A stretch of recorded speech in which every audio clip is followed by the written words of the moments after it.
A plane door is sealed. A flight is full. But on Transcon Air Flight 815, a man in a supervisor's vest stands in the aisle of first class, his face twisted in rage. "I told you to get off the plane!"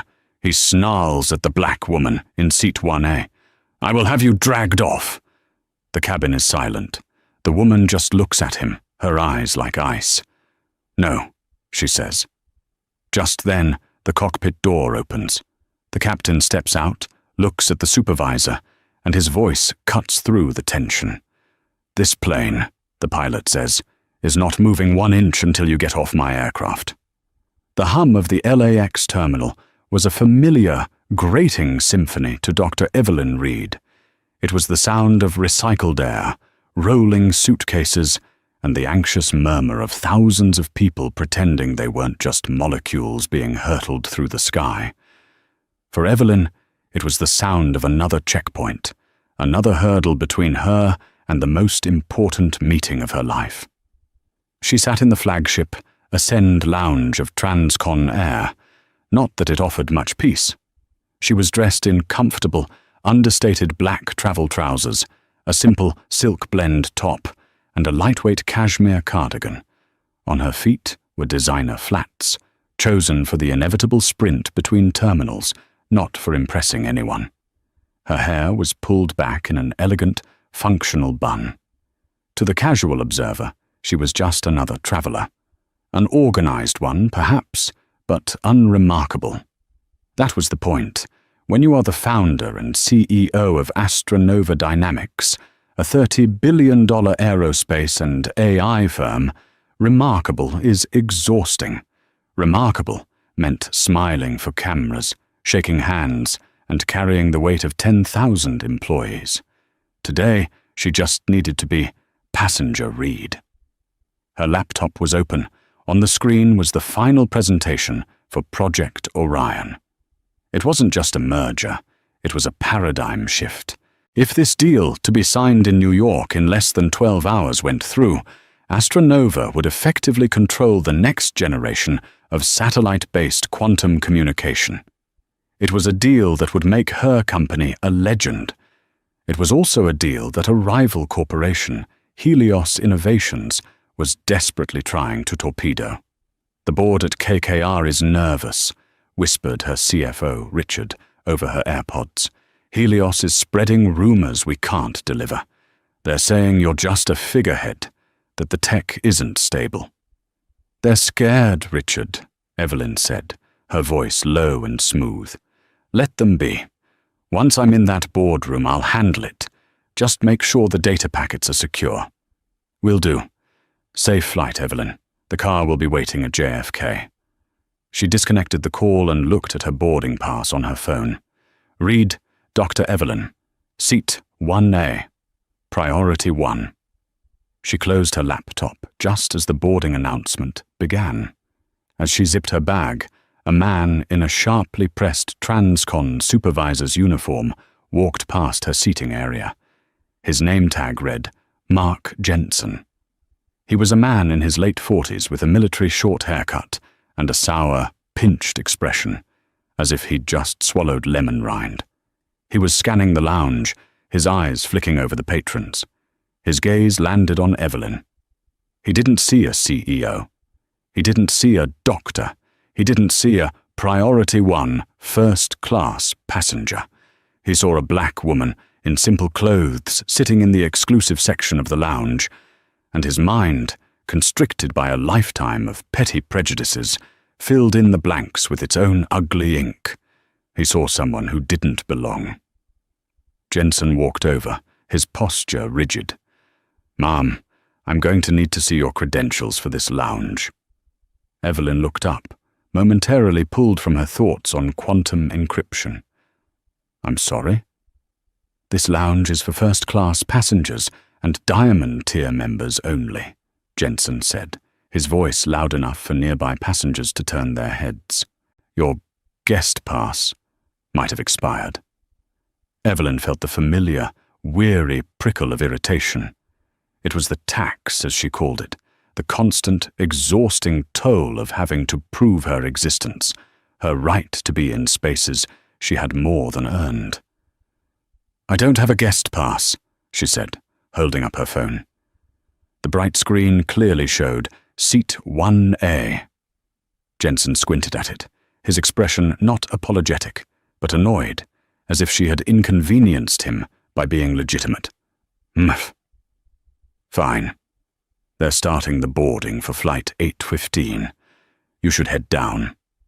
He didn't say it to be helpful. He said it as a dismissal. He was kicking her out of a space she was already entitled to be in.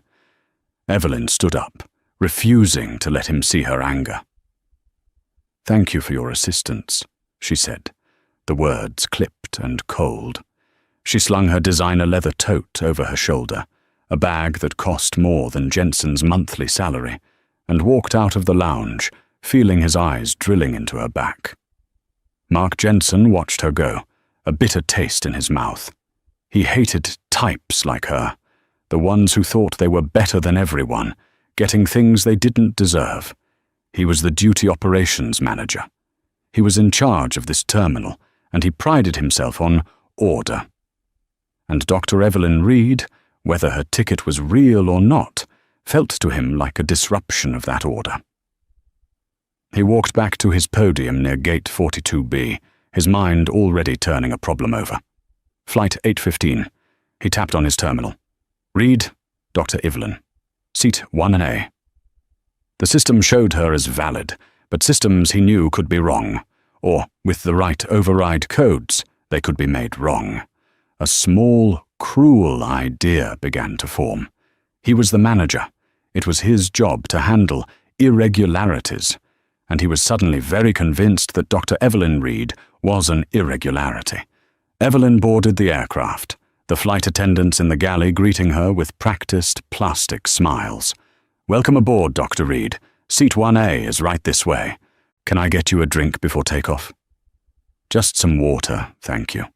And I'll be working, so if I could please not be disturbed." "Of course, Ma'am." She settled into the luxurious cocoon of the flagship first-class suite. The pod was spacious, with its own door for privacy. She plugged in her laptop, took a deep breath, and tried to firewall her mind. The encounter with Jensen was a gnat, a distraction. Project Orion was the dragon. She needed to focus on the dragon. The plane continued to board. The sounds of the cabin filled, the clicking of overhead bins, the rustle of jackets, the low murmurs of passengers. Then a new sound, a loud, complaining voice from the galley. "What do you mean it won't fit? It's a standard carry-on. This is ridiculous." A woman, bleach blonde and glittering with costume jewelry, was arguing with a flight attendant. Let's call her Sandra Fletcher. "Ma'am, the dimensions for this aircraft's overhead bins are very specific," the flight attendant said patiently. "I'd be happy to gate check it for you." "I am not checking it. My medication is in here. I am a platinum member." Evelyn sighed, closing her eyes. She recognized the type. But then the woman's voice moved closer. Sandra Fletcher had spotted the open door of Evelyn's suite. She looked inside, saw Evelyn, and then looked at the flight attendant. "Well, why can't I just put my bag in her space? She's only got one tiny little purse," Fletcher declared, pointing directly at Evelyn. Evelyn looked up. "Ma'am, this is my assigned suite. My bag is under the seat in front of me. There is no extra space." "You don't need all that room," Fletcher snapped. "Some people are so selfish. Why do you even get this seat?" The implication hung in the air, thick and toxic. "You." Before Evelyn could formulate a response that wouldn't get her arrested, a new figure appeared in the aisle. It was Mark Jensen, the duty operations manager. He had apparently followed up on the boarding process, drawn by the commotion. He saw Sandra Fletcher, a flustered, older white woman. He saw Evelyn, a calm, younger black woman. His internal narrative wrote the script instantly. "Is there a problem here?" Jensen asked, directing the question not to the flight attendant, but to Fletcher. Yes, Fletcher cried, sensing an ally. This flight attendant is trying to take my bag, and this woman, she gestured at Evelyn, is refusing to share her space. I paid good money for my ticket. Jensen nodded gravely, as if hearing a serious indictment. He turned his gaze on Evelyn, and a flicker of malicious recognition lit his eyes. Her again. This was his chance. "Ma'am," he said, and the ma'am was an insult. "We're trying to ensure an on-time departure. You are holding up the boarding process." Evelyn was stunned. "I am sitting in my assigned seat. She is the one blocking the aisle." "I have a report of a disruptive passenger in this section," Jensen said, his voice rising, projecting for the other passengers. "I'm going to need to see your boarding pass again, and your identification." This was a gross breach of protocol. A passenger, once on the plane and past the gate, was under the authority of the flight crew, not the ground staff. But Jensen was on a mission. "I was scanned at the gate. I was scanned in the lounge." "I am not showing you my ID," Evelyn said, her voice dangerously quiet. "You are harassing me. Please return to the terminal so this plane can depart." "Harassing you?" Jensen gave a short, ugly laugh. "I'm the one ensuring the safety and security of this flight, and right now, my terminal is showing a P flag on your ticket, a security alert. It just came through." This was a lie, a monstrous, career-ending lie, but in the moment, it was a powerful one. "A security alert?" the flight attendant whispered, her eyes widening. "That's right," Jensen said, puffing his chest. "I'm afraid you're going to have to deplane, ma'am. We need to have a talk with TSA." Sandra Fletcher looked on with smug satisfaction. The other passengers stared, a mixture of fear and curiosity. Evelyn Reed stared at Mark Jensen. She saw the petty triumph in his eyes. She saw the racial animus that fueled this entire charade. He hadn't just made a mistake. He had made a decision.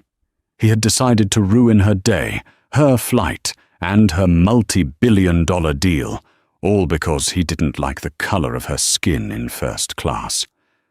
"I am not moving," Evelyn said. "You are lying, and you are about to make the biggest mistake of your career." "Is that a threat?" Jensen snarled.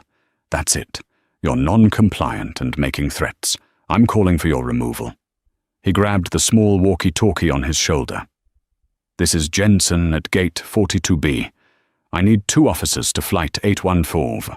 I have a non-compliant passenger in 1A for removal." The cabin was silent. Sandra Fletcher had shrunk back. The flight attendants looked horrified. Evelyn Reed simply sat there. She did not scream. She did not cry. She just watched him, her gaze a physical weight. And she waited. The first move was his. The last move, she promised herself, would be hers. The air in the cabin was no longer just recycled. It was electrified. Every passenger was now casually looking, and the blue lights of several smartphones had discreetly flicked on, recording the scene from between seats. Mark Jensen stood in the aisle, arms crossed, tapping his foot like a parent waiting for a disobedient child.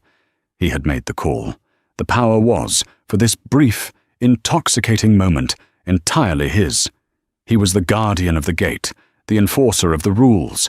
He had flagged her ticket in the system himself, a simple override code, RevSec, that would cause chaos for any traveler.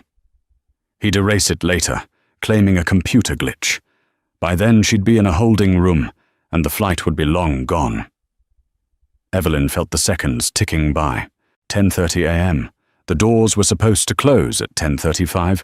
Her New York meeting was at 7 p.m. If she missed this flight, she'd miss the meeting. Project Orion would collapse. Billions of dollars, years of work, all evaporating because of this one hateful little man. "Ma'am, I'm giving you one last chance to deplane voluntarily," Jensen said, enjoying his performance. "Do it now, and we can discuss this civilly. If you wait for the officers, it becomes a federal offense. You are citing regulations you don't understand, Evelyn said, her voice cutting. I am a ticketed passenger. I have not been disruptive. You have fabricated a security flag, and that is a federal offense. Now, for the last time, leave this aircraft. You don't give the orders here, lady, Jensen snapped, his mask of professionalism slipping into pure vitriol. No, a new voice said. She doesn't. I do. The voice came from the front of the cabin. It was deep, calm, and carried an unmistakable, permanent authority. Captain David Evans emerged from the cockpit, his cap on, his uniform jacket pristine. He was in his 50s, with greying temples and eyes that had seen everything from lightning storms over the Atlantic to engine failures over the Rockies. He was the commander of this vessel. His word was law. He held a printed sheet of paper in his hand. The manifest. Mr. Jensen, what is the meaning of this delay? Captain Evans asked. He didn't look at Evelyn. His entire focus was on the ground manager. Jensen, slightly flustered by the captain's appearance, straightened up. Captain Evans, glad you're here. This passenger in 1A has a security flag on her ticket. She's non-compliant and refusing to deplane. I've called for officers to remove her. Captain Evans looked at the manifest in his hand. He then looked at Evelyn, who met his gaze steadily. Finally, he looked back at Jensen. That's impossible, Evans said. What's impossible? Jensen bristled. Her having a flag. My manifest, he held up the paper, is finalized. It was printed from the ready-to-fly list after all security checks were cleared by the FAA and TSA databases. Dr. Evelyn Reed, seat 1A. She is cleared. She is my passenger. A ripple of murmurs went through the cabin. Jensen's face flushed a deep, ugly red. He was being contradicted. Your manifest must be old. My live system shows a flag. The ground system always overrules the manifest, Captain. You know that. She's a security risk. A risk for what? Evans countered, his voice like steel. What is the specific flag, Mr. Jensen? Is it TSA pre-check mismatch? Is it a no-fly list? What's the code? Jensen was trapped. He couldn't name the code because he had invented it.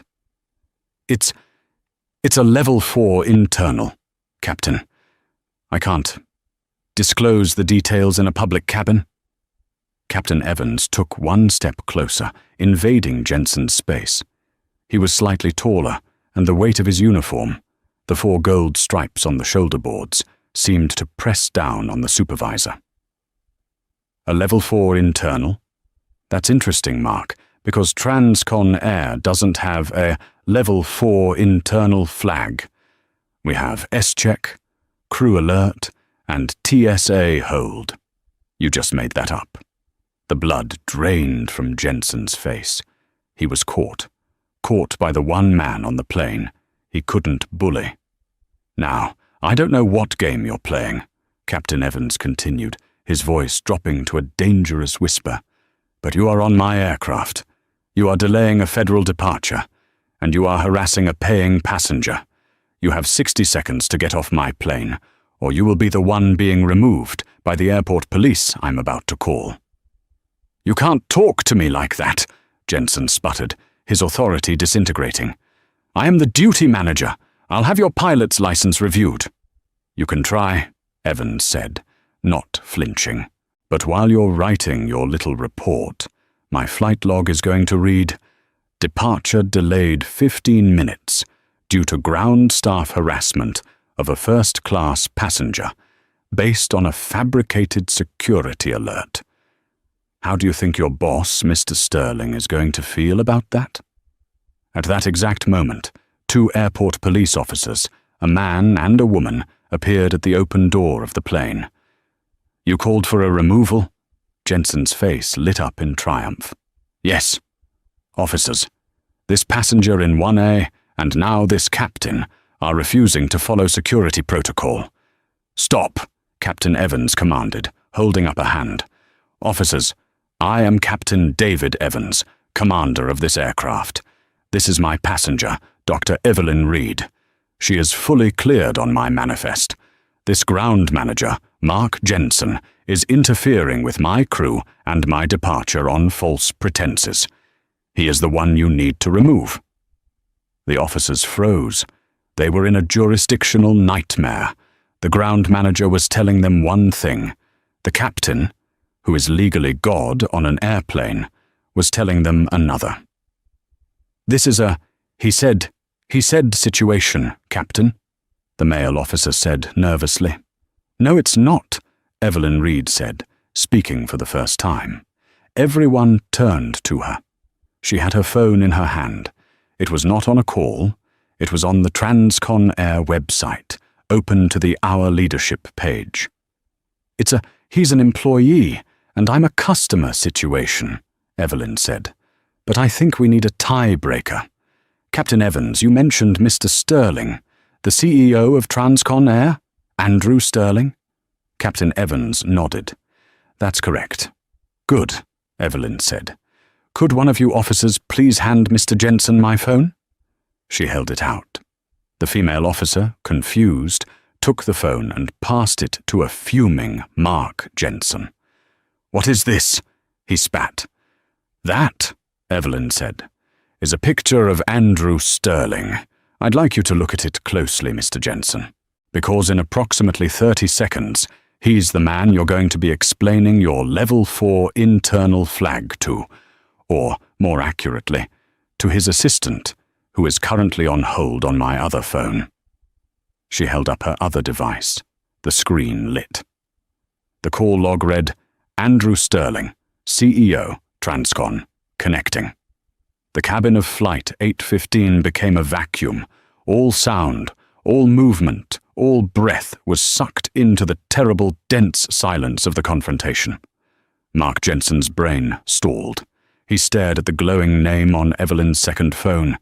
Andrew Sterling. CEO. It was a bluff. It had to be a bluff. No one just calls the CEO. "You're lying," Jensen whispered, but the bravado was gone, replaced by a thin, reedy panic. "You don't have his number." "I don't need his number," Evelyn replied, her voice as flat and hard as slate.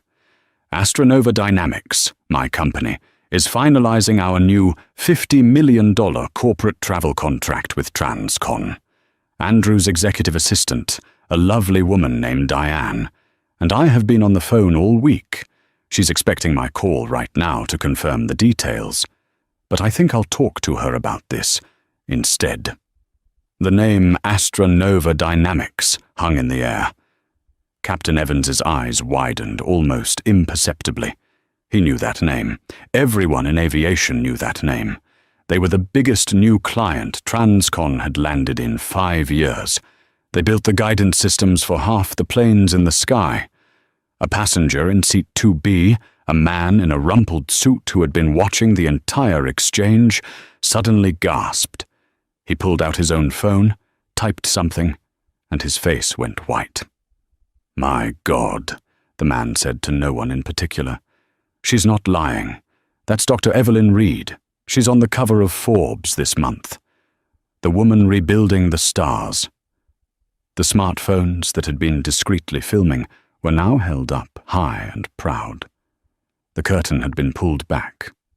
Mark Jensen looked at Evelyn. He really looked at her. He saw the cold intelligence in her eyes.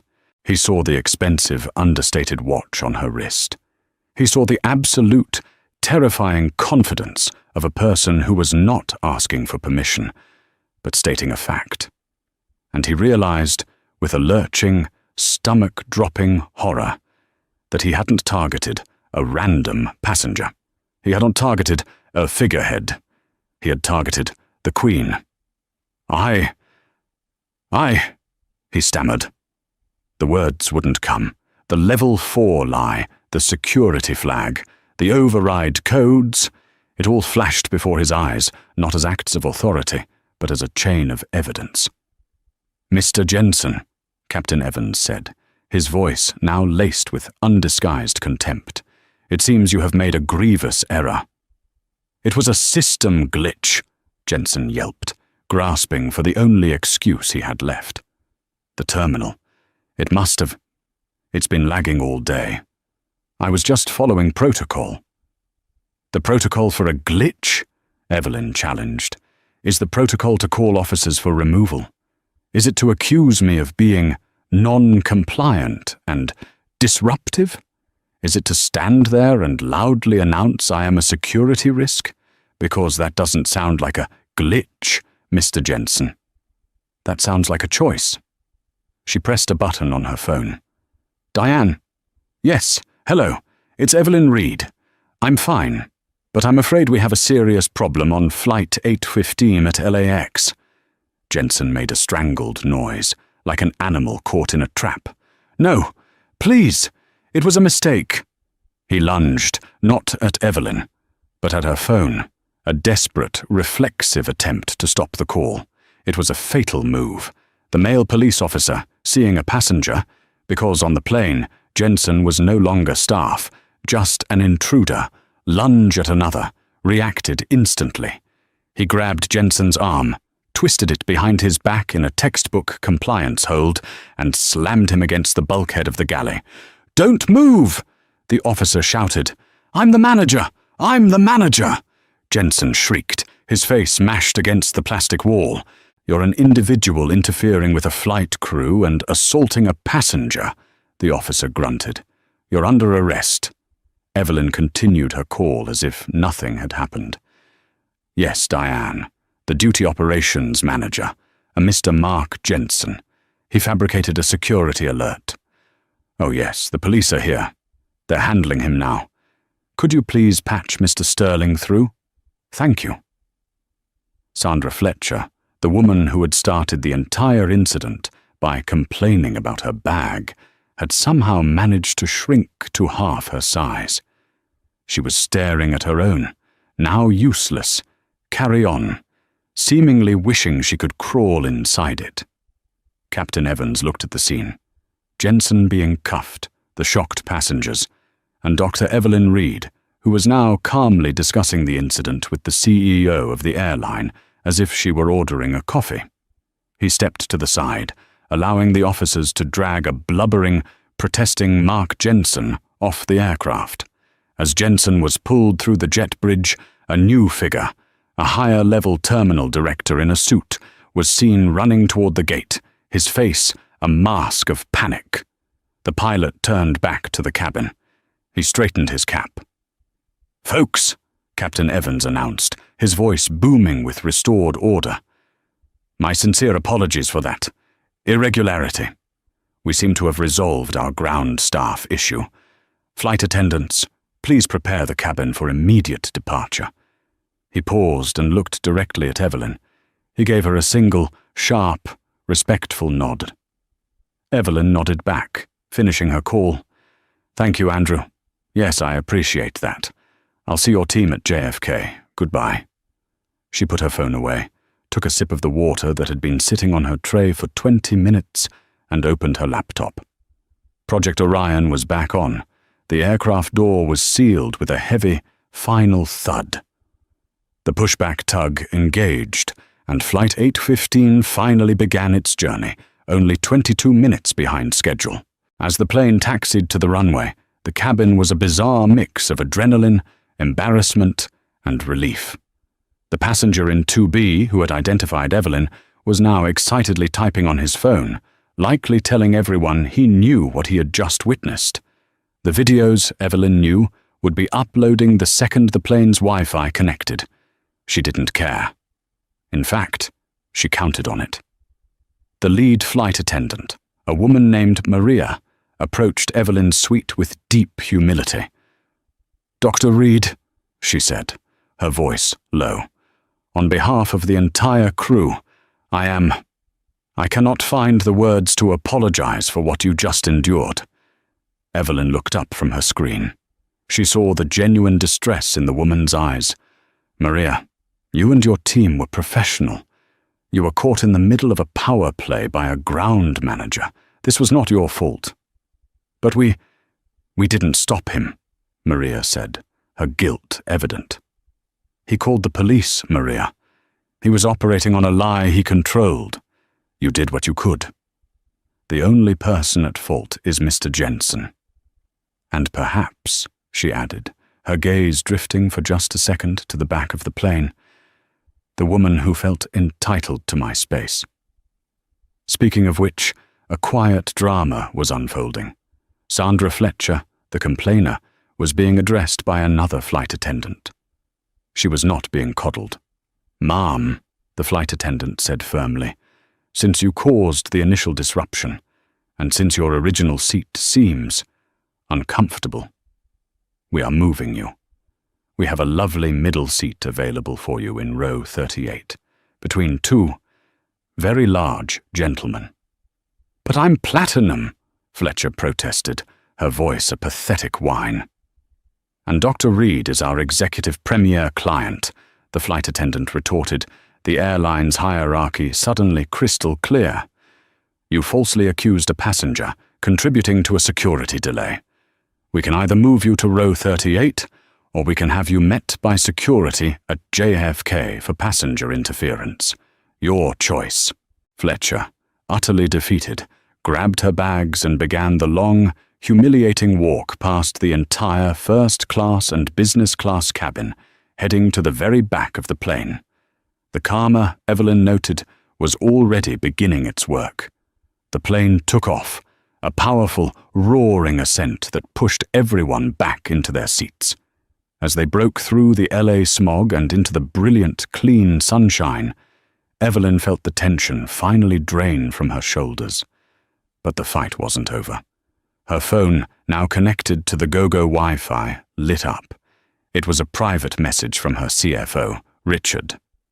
"Richard, Evelyn, what is happening? The board at KKR just called. They saw a video of you being arrested. It's all over Twitter. They're invoking the character clause to pause the meeting." Evelyn's blood ran cold. Arrested? The media. They'd gotten it wrong. They'd seen the police, seen her, and assumed she was the one at fault. Helios Innovations, her rival, would be feasting on this. She typed back, her fingers flying. "Evelyn, it's a lie. I wasn't arrested. A racist manager, Mark Jensen, tried to have me removed. He was the one arrested. The CEO, Andrew Sterling, is handling it. Get our PR team online. Now." "Richard, on it." "But the damage is moving fast. The video is blurry. It just shows you, a man in a uniform, and police. The narrative is, disruptive CEO kicked off flight. Helios is fanning the flames. They're telling KKR you're unstable. This was the second attack, the public one. Jensen's prejudice had given her rivals the ammunition they needed." Evelyn closed her eyes. Calm, calculate, win. She needed a counter-narrative. She needed a witness. She unbuckled her belt and stood up. She walked back one row to seat 2B, where the man who had identified her was still frantically texting. "Excuse me," she said. The man looked up, his eyes wide. "Dr. Reed, I'm so sorry. What you went through. I'm a managing director at Bain. My name is Arthur Gleason. What that man did was a disgrace." "Mr. Gleason, thank you. I saw you filming. Do you by any chance have a clear video of the captain intervening? A video that clearly shows Mr. Jensen, not me, being the problem?" Arthur Gleason's face split into a grin. "Do I? Dr. Reed, I have the entire 10-minute exchange. From the moment he accused you of having a fake ticket to the moment the captain called him a liar. And my audio is crystal clear." "Mr. Gleason," Evelyn said, "I need you to send me that file. Right now. You may have just saved a $30 billion company." While Arthur Gleason's file was uploading over the sluggish plane Wi-Fi, Captain Evans made his way back to Evelyn's seat.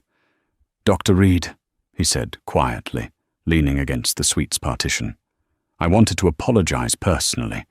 I've been flying for 30 years, and I've seen my share of idiots on the ground. But I've never seen anything that malicious, that targeted.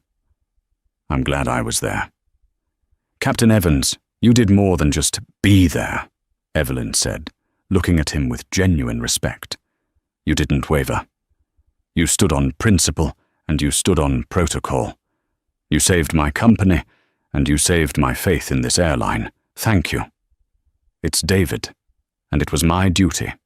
He paused. What he did, accusing you of being a security risk. That's not just grounds for termination. That's a federal crime. He could go to jail for that, knowingly filing a false security report.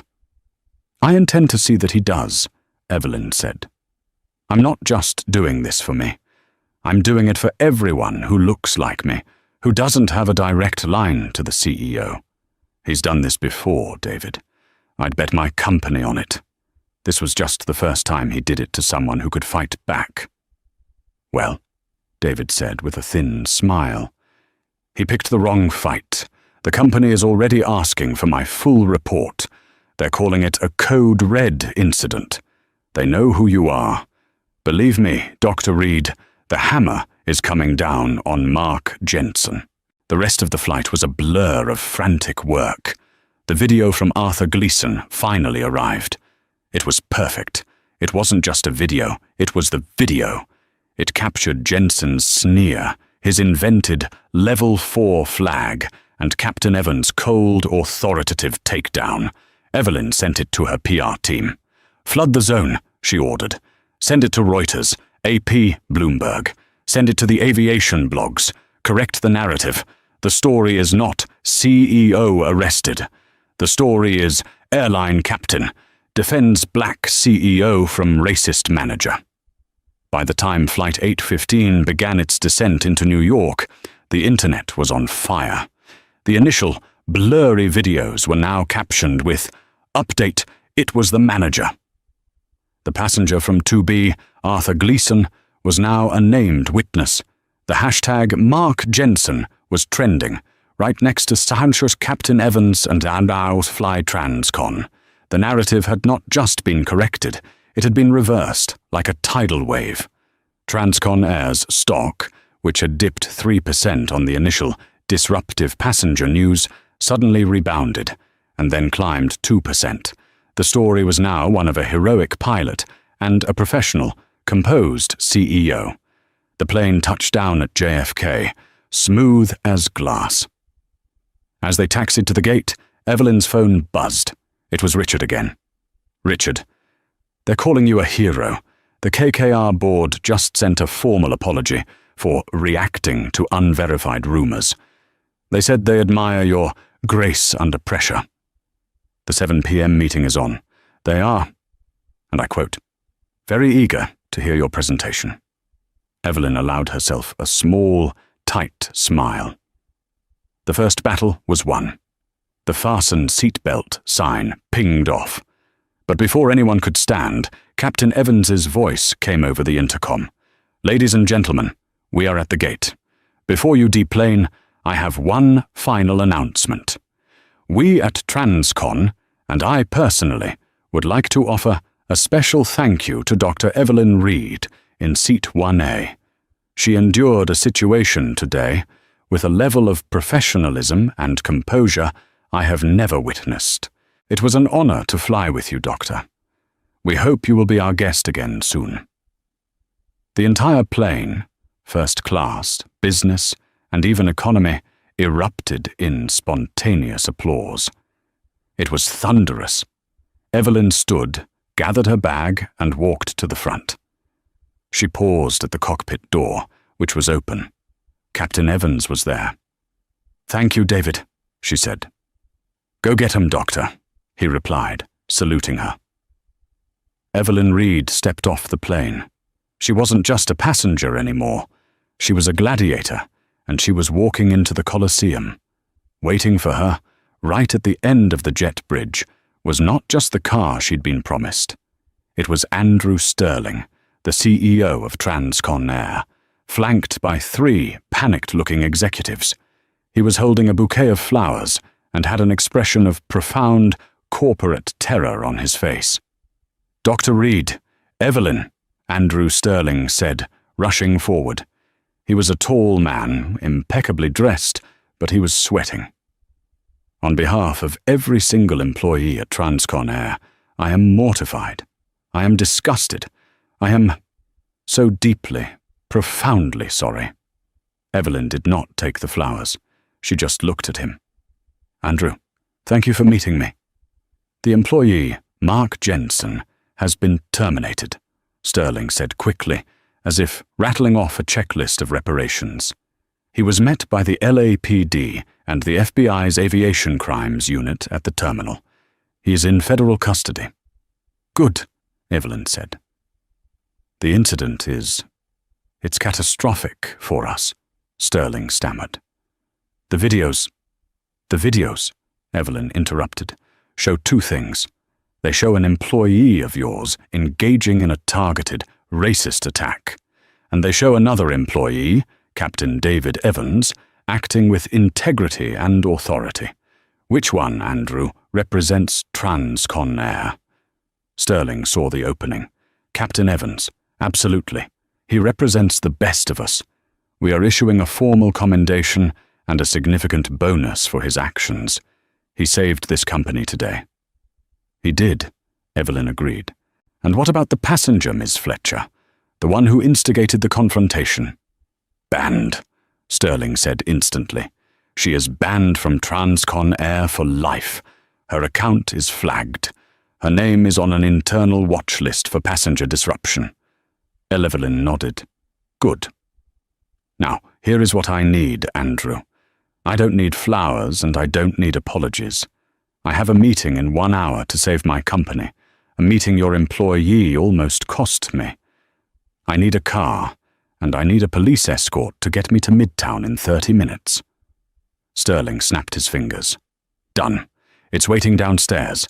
A full NYPD escort is cleared." "And the $50 million contract," Evelyn added. Sterling blanched. "Dr. Reed, please, don't pull it. We will do anything." "I'm not pulling it," Evelyn said, a sharp smile touching her lips. "I'm doubling it.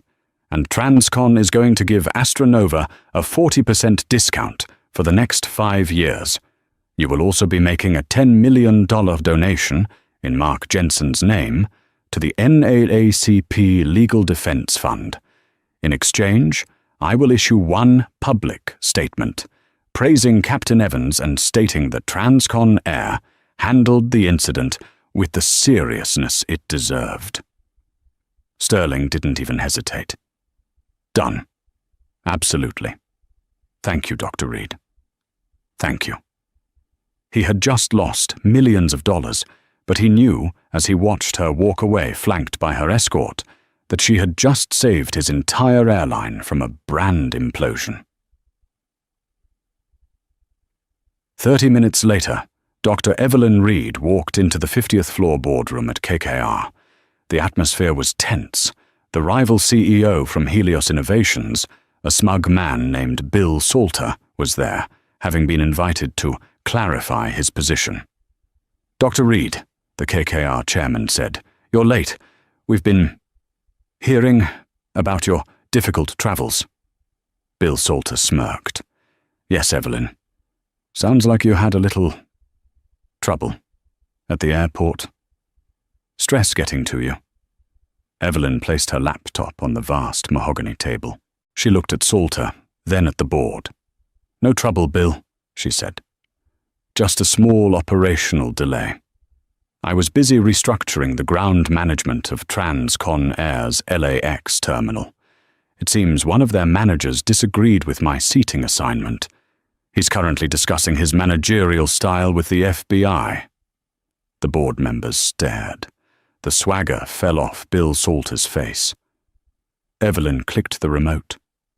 The lights dimmed and the screen lit up. "But I'm not here to talk about air travel. I'm here to talk about the future of communication. I'm here to talk about Project Orion." For the next hour, she didn't just give a presentation, she held a master class. She was cool, brilliant, and utterly in command. She laid out the technology, the finances, and the vision with surgical precision. She'd been fueled by the adrenaline and the injustice, and she channeled that white-hot energy into an undeniable, magnetic performance. When she finished, the room was silent. The KKR chairman looked at Salter, who was now pale. "Mr. Salter, you claimed her technology was unstable and that she was a figurehead." Salter cleared his throat. I may have been misinformed." "No," the chairman said. "You lied. Dr. Reed, your terms for the merger are accepted, in full, and with an additional 15% valuation for the aggravation clause. Congratulations, you've won." Evelyn Reed closed her laptop. She had faced down prejudice, corporate sabotage, and public humiliation, and she had won. The aftermath of Flight 815 was not just a ripple. It was a tidal wave. The consequences landed with the force and precision of a guided missile, and the scales of karma, once so terribly tipped, swung back with a vengeance. For Mark Jensen, the primary architect of the day's chaos, the landing was the hardest. As promised by CEO Andrew Sterling, he was terminated before Evelyn's plane even touched down at JFK. His company ID and security clearances were revoked mid-shift. But his corporate firing was the least of his worries. The video from Arthur Gleason, combined with Captain Evans's official report and the testimony of the flight crew, was handed over to the U.S. Attorney's Office. Jensen was charged with 2 federal offenses: interference with a flight crew and the far more serious, knowingly filing a false security report. The media, feasting on the story, dubbed him Gatekeeper Jensen and the LAX liar. During his sentencing, the judge, a formidable woman who had seen everything, was merciless. She looked at a pale, trembling Jensen and said, "You did not just abuse your authority, Mr. Jensen. You did not just harass a passenger. You weaponized our nation's post-9/11 security infrastructure to execute a petty, ugly, and racist vendetta. You put a crew, a flight, and a passenger at risk, all to satisfy your own bigotry. You are a disgrace to your uniform and a liability to the public." Facing a potential 20-year prison sentence, he pleaded guilty. Mark Jensen was sentenced to 5 years in a federal medium security prison. He lost his job, his pension, his house, sold to pay his legal fees, his reputation, and his freedom. His name became a mandatory part of airline training modules worldwide, a permanent, toxic example of exactly what not to do. For Sandra Fletcher, the woman who felt entitled to Evelyn's space, the karma was social. Banned for life from Transcon Air, she found her viral fame had a high price. Her complaint about her carry-on was now a global meme for entitlement. Her platinum status with other airlines was quietly revoked. She was now on an internal, cross-airline problem passenger watch list. The worst blow came from her own community. A video surfaced of her being refused service at her favorite local bakery, with the owner saying, "Sorry, Sandra, we just don't have room for you here." She became the airport Karen of her town, a walking punchline who had traded a minor inconvenience for permanent, public infamy. For Captain David Evans, the hero of the story, the rewards were as great as Jensen's punishment. He became the face of Transcon Air. In a brilliant PR move, the airline built an entire marketing campaign around him and his crew. Integrity at 30,000 feet. He was offered a massive promotion to Vice President of Flight Standards, a plush corporate job with a corner office. In a move that only solidified his legend, he politely refused. "My office is the cockpit," he told a reporter from the New York Times. "I prefer to stay in the sky, where the rules are clear and things make sense." He and Evelyn remained close friends, sharing a bond forged in fire and a mutual respect that went beyond their professions. And for Dr. Evelyn Reed, the victory was absolute. Project Orion, secured in that 7 p.m. meeting, launched 3 months later. It was flawless. The deal she saved didn't just make Astronova Dynamics a powerhouse, it made it the single most powerful and important technology firm on the planet. The Forbes cover was soon replaced by a Time magazine cover, naming her Person of the Year. But her victory wasn't just corporate. She used her new global platform to found the Seat 1A initiative. It was a multi-million-dollar non-profit funded by her own wealth and a generous, court-ordered donation from Transcon Air. The initiative's entire purpose was to fund legal battles for victims of racial and gender discrimination in travel, hospitality, and corporate spaces. The name was a permanent, powerful reminder. Your seat belongs to you, and no one has the right to make you move. 6 months later, Evelyn was on another Transcon 777, flying from New York to London to open her new European headquarters. As she settled into her familiar suite, 1A, of course, a young, nervous flight attendant approached her. "Excuse me, Dr. Reed?" the young woman asked, her hands clasped. "Yes." Evelyn smiled, looking up from her laptop. I just wanted to say thank you. My name is Tiana. I've only been flying for a year. I'm a black woman. And when I started, I was so scared. About the passengers, about the managers, about, being told I don't belong, or that I should be grateful just to be here. Tiana took a deep breath, her eyes shining with emotion. "After your video, after what you did, and what Captain Evans did, everything changed. It was like a new rule book. We all had to do new Jensen training. We have power now. We know the company has our back. But more importantly, we know we have to have each other's backs. You didn't just save your meeting, Dr. Reed. You made this place safer for all of us. You have no idea what that means." Evelyn looked at Tiana and saw the future. She saw the young woman she used to be, just trying to find her place in a world that often questioned her right to be there. She reached out and briefly touched the flight attendant's arm. "Thank you, Tiana. That means more than any business deal. Keep flying high." Evelyn smiled, a genuine, warm smile. "Now, if you don't mind," she said, opening her laptop as the cabin began to settle. "I've got another world to change. But first, could I get some water, please?" "Right away, Doctor," Tiana said, her voice full of pride. "Welcome aboard. It is truly an honor to have you." What a story. It just goes to show you that a person's power isn't in their job title or the clothes they wear. It's in their character. Dr. Evelyn Reed was a CEO, but her real power was her composure. Captain Evans was a pilot, but his real power was his integrity. And Mark Jensen, he was a manager, but his weakness was his prejudice, and it cost him everything. Karma isn't magic, it's just the bill coming due. Jensen paid his, and Evelyn, she ended up owning the bank. What did you think of Captain Evans's epic stand? Let me know in the comments below. If you loved this story of justice at 30,000 feet, do me a huge favor. Hit that like button, share this video with someone who needs to see it, and most importantly, click subscribe. Don't forget to ring that notification bell so you never miss a story. Thank you for listening, and we'll see you in the next one.